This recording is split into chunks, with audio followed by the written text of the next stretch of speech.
काल बजेट सादर झालं। लाडली बहिणा योजना जी आहे ती मध्य प्रदेशची लोकप्रिय योजना महाराष्ट्रात आलेली आहे। कसं बघता याच्याकडे काय सांगणार? मागच्या 20 वर्षापासून मी विधिमंडळात आहे।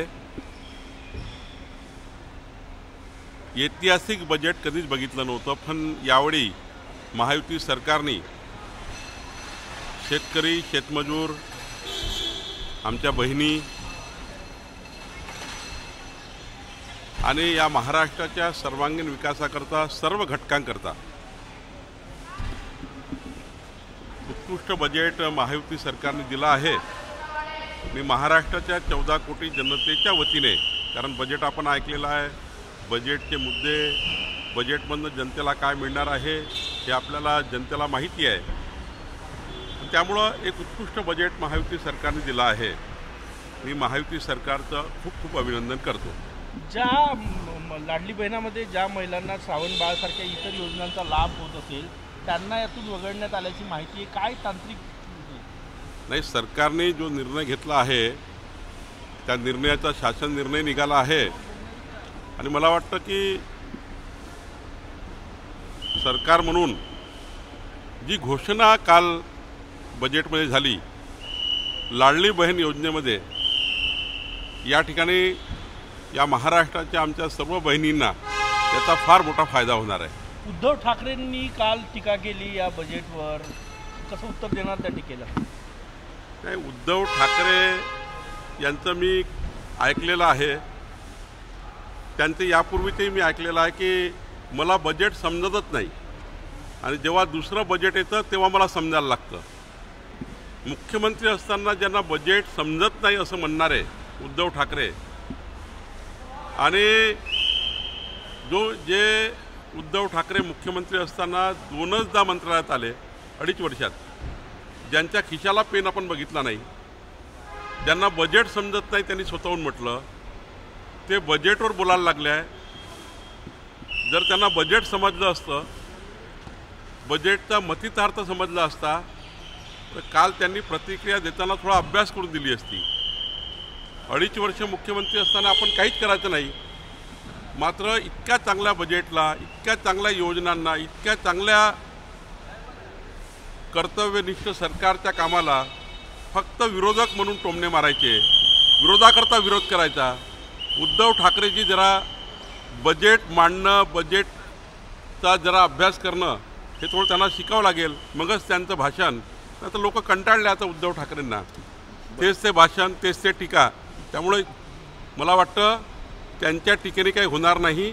महाराष्ट्राच्या जनतेच्या विकासाकरता महायुती सरकार काम करत आहे। तुमच्या लेटर हेडवर काल एक लिस्ट व्हायरल झाली विधान परिषदेच्या संभाव्य उमेदवारांची, काय सत्य आहे? तुम्ही ते दिल्लीला पाठवल्याची माहिती आहे, काय सत्यता आहे त्याच्यात? आमच्या कोर कमिटीमध्ये 18, 19, 20 नावावर चर्चा झाली आहे। कुणीतरी खोडसाळपणा केला आहे, पत्र तर नाहीच आहे, काहीतरी पान काढलेलं आहे, कुठेतरी ठप्पा मारलेला आहे, त्यामुळे त्या पत्राला काही अर्थ नाही। कुणीतरी ते त्या ठिकाणी त्या पत्राचा खोडसाळपणा केला आहे। रावसाहेब दानवेचंही नाव त्याच्यात आहे, केंद्रीय मंत्री राहिलेल्या माणसाचं नाव विधान परिषदेसाठी चर्चेलं जातं आहे। जर रावसाहेबाचं त्या ठिकाणी लिस्टमध्ये नाव पाठवायचं आहे ते 1 नंबरवर गेलं असतं। ती लिस्ट जरा बघा, काही प्रोटोकॉल नाही, काही नाही, पण ठीक आहे, ज्यांनी खोडसाळपणा केला ते बघू। पण मला वाटतं की चांगले उमेदवार आमचे केंद्रीय बोर्ड येईल, केंद्रीय पार्लमेंटरी बोर्ड आज उद्या निर्णय करेल, पण निश्चित या महाराष्ट्राच्या विकासाकरता चांगले नावं महाराष्ट्र विधान परिषदेमध्ये आपल्याला दिसतील। असं बोललं जातं की त्याच्यामध्ये जे नावं तेच रिपीट होणारे, बहुतांशी नावं तेच येणारे, जे ओरिजिनल नाही, कॉमन असतं। काही लोक अंदाज बांधतात, काही लोक काही करतात, अंदाजावर काही याद्या तयार होतात, काही कशाही पद्धतीने करतात। पण मला वाटतं की शेवटी काही नावं त्या ठिकाणी महत्त्वाचीच आहे, जे नावं त्या ठिकाणी दाखवलेले आहेत ते सर्व मेरिटवरच आहे। पण मला असं वाटतं की त्या लिस्टचा आधार काही नाही। आज बैठक आहे तुमची महत्त्वाची, काय चर्चा अपेक्षित आहे? आज विधान परिषदेचे नावं फायनल होऊ शकतात का या बैठकीत? मला वाटतं आज नाव येतील असं वाटतं आहे, कारण 2च दिवस आता शिल्लक आहे।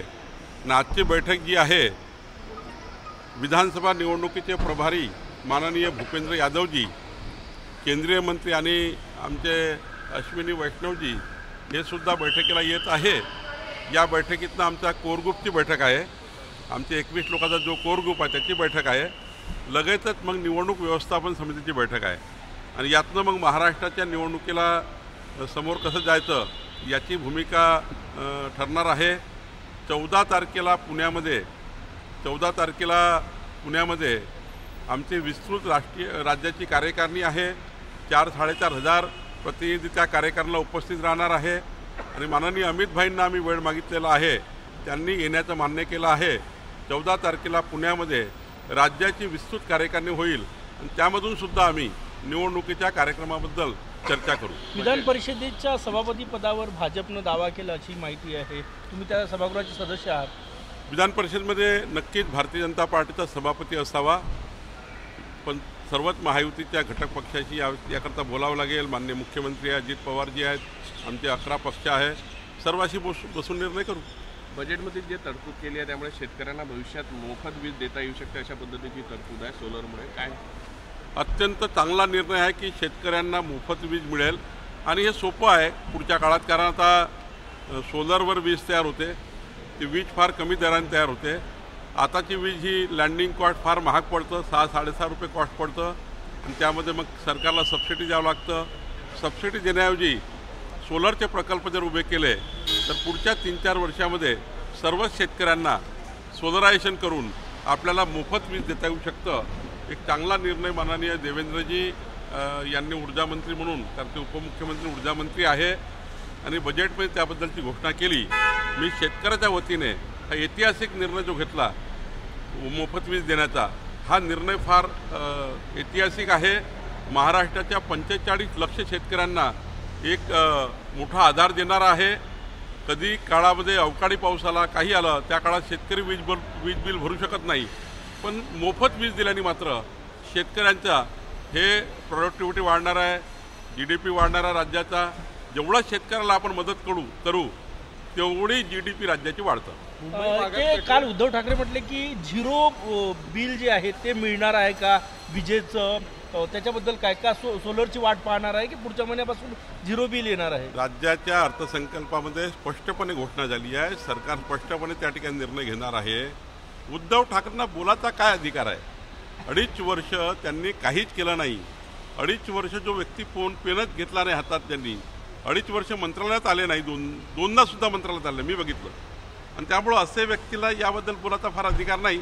बाकी सर्वसाधारण कोणी कार्यकर्ता बोलला त्याचे उत्तर देता येईल. सर, लाडली बहना योजना जो घोषणा की है, विपक्ष कह रहा है कि चुनाव को लेकर ये घोषणा किया गया है. कोई चुनाव को लेकर घोषणा होती नहीं है. सरकार का एक मत अनेक दिन से चल रहा था कि सरकार का ये मत था कि मध्य प्रदेश सरकार ने जिस आधार पे हमारी वहाँ की बहनाओं को मदद की है, महाराष्ट्र की हमारी बहनाओं को भी मदद होनी चाहिए. सर, जो लिस्ट गई है उसमें कुछ आपके लेटर हेड पे जो लिस्ट गई उसमें कितनी वास्तविकता है, क्या कहेंगे? देखिए, कोई नाम चर्चा करते हैं, ऐसी लेटर पैड यूज करते हैं. आपने वो लेटर पढ़ा होगा, कोई प्रोटोकॉल नहीं है. कहीं की लिस्ट लाकर कहीं भी छपवा दी है और गलत तरीके से उसको फैलाया गया है. मुझे लगता है कि कोई तो भी किसी ने जिस प्रकार से चीटिंग की है, निश्चित उसकी हम तपास करेंगे, उसको चेक करेंगे. लेकिन आज निश्चित रूप से महाराष्ट्र के विकास के लिए विधान परिषद के 5 सीटों के लिए भारतीय जनता पार्टी के हमारे केंद्रीय नेतृत्व निर्णय करेगा और 2 तारीख को हम उसका फॉर्म भरेंगे. निश्चित रूप से हम अच्छा उम्मीदवार देने की कोशिश हमारा केंद्रीय पार्लियामेंट्री बोर्ड करेगा. सर, कोर कमेटी की मीटिंग होने वाली, किस मुद्दे पर चर्चा होगी, क्या रहेगा उसका एजेंडा? देखिए, आज हमारे केंद्रीय मंत्री और महाराष्ट्र के विधानसभा के चुनाव के जो प्रभारी है भूपेंद्र यादव जी, हमारे चुनाव के सहप्रभारी अश्विनी वैष्णव जी आने वाले हैं. हमारा कोर ग्रुप का मीटिंग है. उस मीटिंग में महाराष्ट्र की आने वाले चुनाव में भारतीय जनता पार्टी और महायुति के प्रदर्शन पर चर्चा होगी. आने वाले चुनाव में क्या किया जाए. बाद में चुनाव समिति की बैठक है और 14 तारीख को पुणे में महाराष्ट्र भारतीय जनता पार्टी का एक सम्मेलन भी है. 4-4.5 हज़ार प्रतिनिधि आने वाले हैं 14 तारीख को. माननीय अमित शाह जी को हमने विनती की है कि आप भी वो बैठक में आए और महाराष्ट्र के लिए एक नई ऊर्जा मिले ऐसा हमने कहा है. विधान परिषदेचे उमेदवार निवडताना काय क्रायटेरिया असेल, रिजन असेल, समाज असेल, काय क्रायटेरिया असेल? नाही, कुठल्याही जेव्हा निवडणुका आपण लढतो तेव्हा किंवा उमेदवार देतो तेव्हा भौगोलिक परिस्थिती, त्या भागातलं रिजनल बॅलन्स, त्या ठिकाणी सामाजिक समीकरणं, या साऱ्या गोष्टीचा विचार होत असतो. आणि सोबत शेवटी कर्तृत्ववान व्यक्ती, सारं असलं तरी कर्तृत्व पाहिजे आहे. कारण विधान परिषदेमध्ये सर्वांनाच कर्तृत्व असतं, पण विधान परिषदेमध्ये आपल्याला त्या ठिकाणी कायदे मंजूर करण्याकरता थोडा अनुभव असलेले, थोडा त्या ठिकाणी सामाजिक न्याय मागण्याकरता प्रभावी असलेले असे उमेदवार आपण देत असतो. शेवटी केंद्रीय पार्लमेंटरी बोर्ड निर्णय करेल. एबीपी माझा, उघडा डोळे बघा नीट.